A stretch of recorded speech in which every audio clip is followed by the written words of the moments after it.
Hey, yo, what's up? This is that middle class kid with upper echelon dreams, Blaq Slim. You are tuned into the Mic in Check.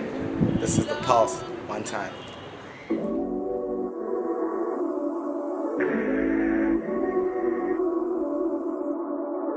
I'm down. You down when you're down. I'm down. I'm down when you're down. MicInCheck family, what's good, what's good, what's good? We're back at it again as promised, man. And as you can see, who we have in front of me, Yeah. Mr. Blaq Slim himself. What's good, my guy? I'm good, man. I'm good, bro. I'm good. How you guys doing? Hey, easy, fam. Yeah, we've been out here, man, just trying to work, you know? Yeah. And I did also want to let you know that you are our first interview with our new Vibe, a new magazine and Appreciate online that. platform Appreciate coming up. that, man. Appreciate Yeah, man. that. So for people who've been hiding under a rock, who is Blaq Slim? Man. Blaq Slim is a hip hop artist, fresh out of Capetown. Engineer as well, studying engineer, but mainly a hip hop artist. Just pushing the culture from this side, man. Yeah, that's Blaq Slim. Yeah, man. Look, let's just jump straight into the music, bruh.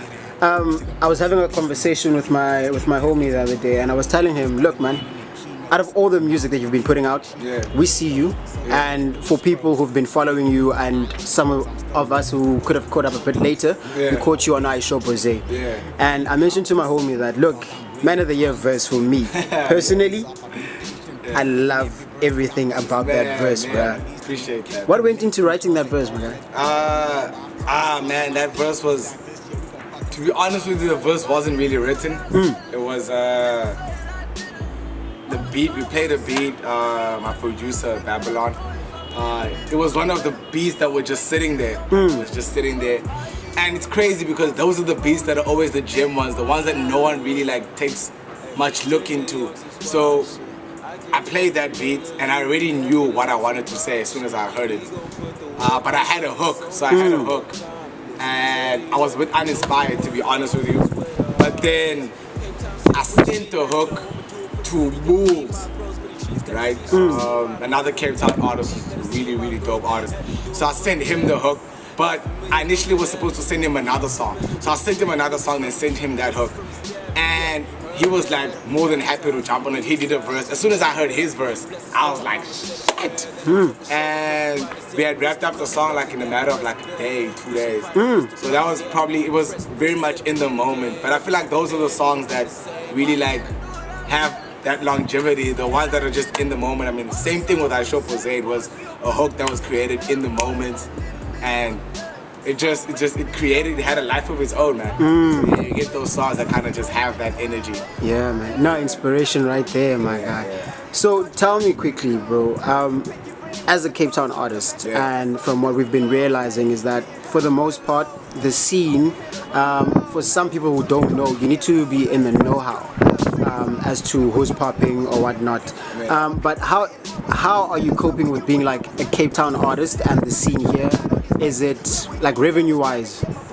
I mean, is it good? It's difficult. It's difficult because it's the upcoming stage of an hip hop artist.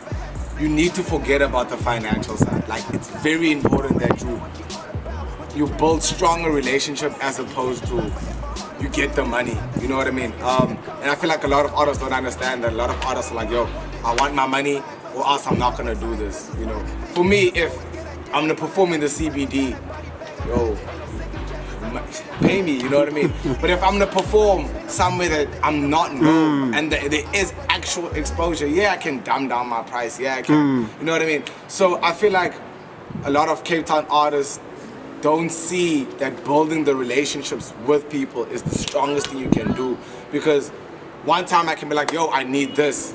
You know what I mean? And another person can be like, yo, I need this, and we work like that, we work like that. So I believe it's building the relationships that get you further than those one-time transactions where, okay, you do this, I pay you, and we're done, and we never speak Exactly. again. Collaboration, Yeah, collaboration is probably like the most important thing. And that's what I try and do more than anything. With the tape right now that's coming out, that should be out, that's a collaborative. I'm doing an entire collaborative tape after I just did a tape of my own because I understand the value of working with people. You know what I mean? So yeah, man. Can you just tell us a bit more about the tapes now that you've sparked our interest? So for me, this year, 2017, I've dropped 2 tapes. I dropped 1 tape and I dropped another tape. So my first tape was the rough cut, which was basically songs that didn't make the actual tape, believe it or not. So these were songs that didn't make the tape, but the energy that was coming from it, because I was performing these songs to try and get a feel and people were liking it. So I decided to put out a tape. And I always believe you get to know artists through bodies of work. It's easy to put out that single, you know, and it's good to put out singles, but I mean, bodies of work, you get to tell the details about your life in bodies of work. You know, you get to say things that you can't say on a single, you know. So that was the first tape, and then right after that, I got back into the studio. And me, I'm a very critical writer. It's a good thing and a bad thing. I can spend 15 minutes on a verse, and I can spend 2 weeks on a verse. It's like, it depends on just how I'm feeling. But with the tape that I just did now, we did the tape in 1 weekend. It was like 15 songs. What? You know? So we just, like, for me, that was very different. It was like, imagine you shooting something and you're just leaving the camera on. That's what happened. We left the studio thing, we just left the record button on. And whatever's being said is being said. And if you get that moment, those few moments of gold, to put those together, and whatever doesn't work, doesn't work. So we wrapped up that tape in a matter of a weekend. But of course, then we had to re-record it in like the right way. But the raw version of it was done in basically a weekend. And it was about 15 songs, and then we streamlined that down to 10 songs. And then before we knew it, we had another body of work. So that was me, like, working like that, working that differently.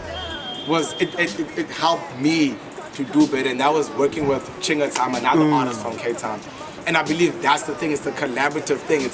I now learned to work like that. How do you work when you just, whatever you're feeling, say it. Whatever you're feeling, say it. Sometimes the craziest lines are the lines people are like, yeah, that's exactly how I'm feeling. Not the whole extended metaphors and triple entendres. Sometimes niggas just don't want to hear that shit, my nigga. You know what I mean? You know, sometimes one shit in plain simple. You know what I mean? True. So that was the exciting part of that tape, you know.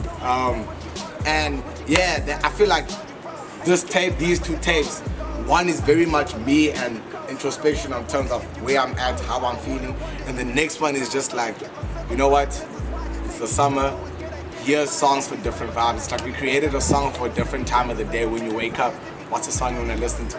When you're in a taxi traveling, what's the song you want to listen to? Before you go drinking, what's the song you want to listen to? When you're buying that alcohol, what's the song you want to listen to? Midnight at the party, what's the song you want to listen to? When you're going home or not going home, what song do you want to listen to? You know what I mean?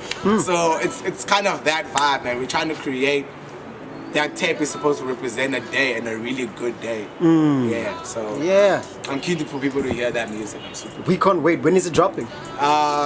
So first tape dropped, the rough cut dropped on the 5th of October.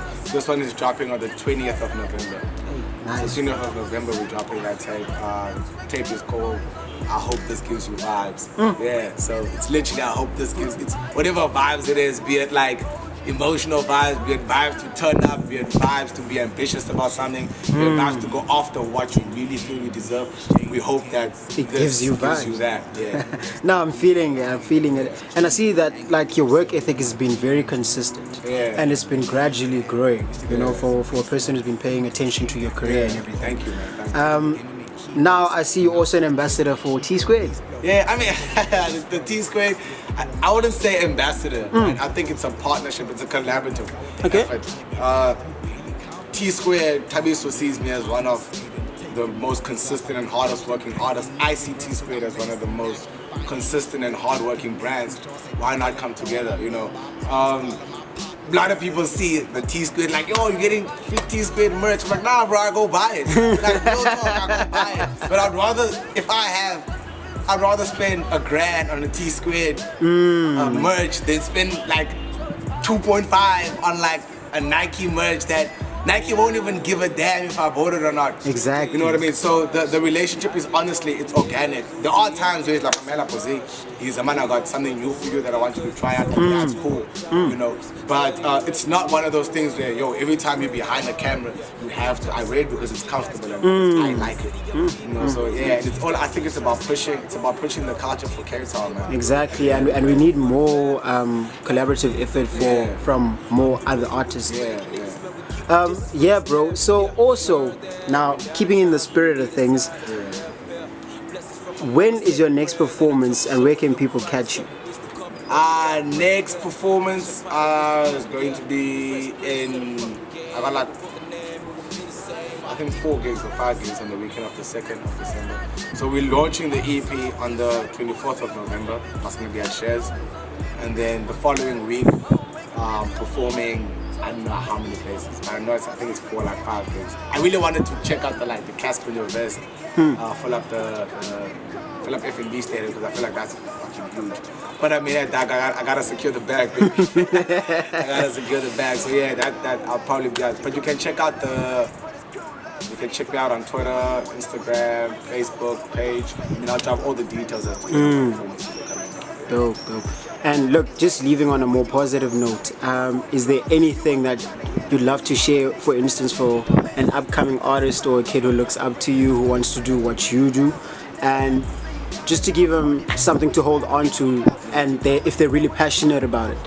Yeah, look, I always say the work will always speak for itself, man. The work will always speak for itself. You're never too big you're never too big of an artist to dumb yourself down. You're never too big to not do anything. When you see an opportunity, go for it. It doesn't matter what it is, go for it. You'll be surprised at what you learn.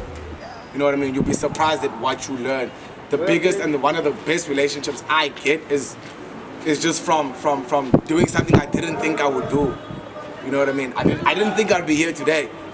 I honestly didn't think I'd be here today, you know. But I honestly believe when you want something, invest in yourself.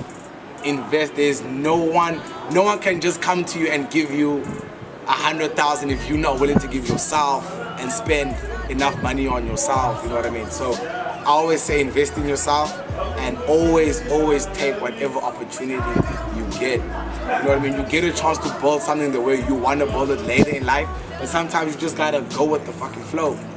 You know what I mean? So that's me being as well as I possibly can with it. Hey man, we appreciate it. Thank you for your time. Yeah, man. And man, look, we appreciate this interview. Thank you guys, and keep man. doing Shout what out you're to doing. MicInCheck. I've been watching. You guys, my first picture I remember at Mother City Live like 2 years ago. Yeah, like 2 years ago. So yeah, man, this is a really dope opportunity. I'm honored to be here, man. I really appreciate it. Thank you, my guy. Easy.